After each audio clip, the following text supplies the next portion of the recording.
A cheating butcher rigged his scales to overcharge customers by around 30p on every sale, a court heard. Matthew Butler secretly stuck 1.7 ounces of coins to the scales with Blu Tack, allowing him to charge shoppers full price for less meat. He was caught after undercover trading standards officers visited Muddy Pig Butchers in Willenhall, West Midlands. Butler, who owns the store, admitted to the fraudulent use of a scale and of selling short-weight meat at Dudley Magistrates Court on February 18. He was fined and ordered to do 200 hours of unpaid work to give back to the community of customers he had cheated. The court heard Mr. Butler had altered his scales deliberately to con customers out of additional cash by giving a false impression of the weight of produce they were buying.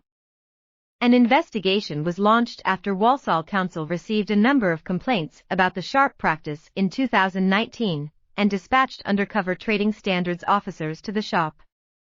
They posed as customers asking for stewing steak in October and November that year, and discovered that they were sold 1.7 ounces short of the weight they had asked for.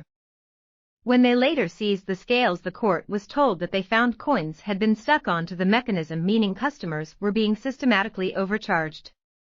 When officers removed the coins and tested the scales, they were accurate, adding they could see no reason for the presence of the coins other than to defraud customers. In mitigation, the judge heard Mr. Butler's business was burgled in early September 2019, with the thieves ransacking the shop of stock and damaging the inside. Butler's shop scales were knocked to the floor, and he claimed in court that he had added the ballast after experimenting with the damaged scales in order to get them to read satisfactorily. But the court rejected his explanation, and he was ordered to pay costs totaling £1,798 and given an 18-month community order of 200 hours of unpaid work. Councillor Gary Perry, Deputy Leader and Portfolio Holder for Regulatory Services at Walsall Council, said, "It was without doubt deliberate fraud and cynically geared towards fleecing vulnerable, as well as low-income and often elderly shoppers." It is a sad truth that while loyal customers were supporting this butcher's business with their custom and in good faith, he was cheating them.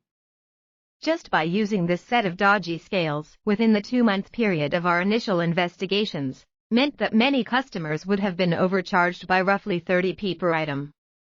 Anyone buying 3 or more items in one go would be losing £1 for every shopping trip made, and that's just one person. As the judge ordered, it is only right that those customers cheated in this way are compensated by way of his community and compensation order. Mr. Butler must therefore give back to the community from which he has taken.